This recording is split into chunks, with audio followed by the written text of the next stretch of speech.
So my name is Rob Jackson. I'm the product specialist for mini excavators at Caterpillar in our BCP division. That's Building Construction Products.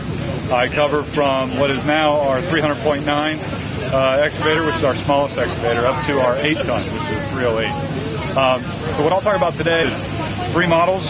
One of them is a 300.9. It's a little less than a 1-ton excavator. This one here is a 301.4. It's about a 3,000-pound, 1.4 ton. And then the newest that we think is probably going to be the most demanding is a 302.7, which is about a 6,000-pound machine, and it's a compact radius. Starting off on the front linkage, the 300.9 and the 301.4 are fairly different because they do have a boom cylinder that's on the top of the boom rather than underneath. The reason for that is because we're expecting those machines to go into a lot of tight spaces and even a lot of demolition.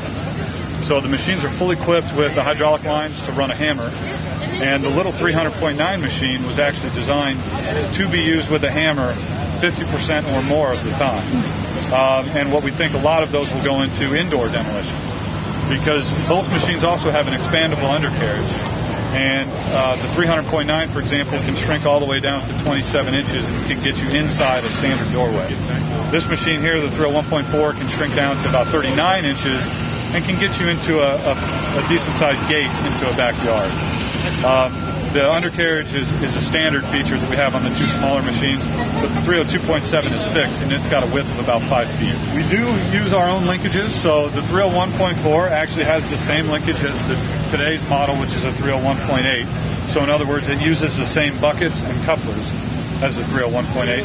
And what we're showing here is we can actually turn the bucket around and put it in front shovel mode. That's something that's fairly unique to what we do and to our coupler, because we use what's called a pin grabber coupler, so it just grabs the pin on the bucket. Doesn't matter if it's turned front ways or backwards. This 301.8 is a huge cab for that size machine. Being just a 1.4 ton excavator, it's got an extremely large cab. Now part of that trade-off is it does have a standard tail swing, so it does, as you can see, hang over the side of the tracks. When you get up to the 302.7, that's basically a zero tail swing machine. So you still have a nice sized cab, but you have no overhang over the side of the tracks. Other little features that you get that you won't see on other 2.5 ton machines with the 2.7 is you get an automatic swing brake, you get auto idle, the joystick auxiliaries on the joystick, and there's actually a knob where you can adjust the auxiliary flow that going to the front of the stick. So if you have a thumb, which it is a thumb-ready stick on that size, you can actually turn the hydraulics all the way down and get real nice, smooth control.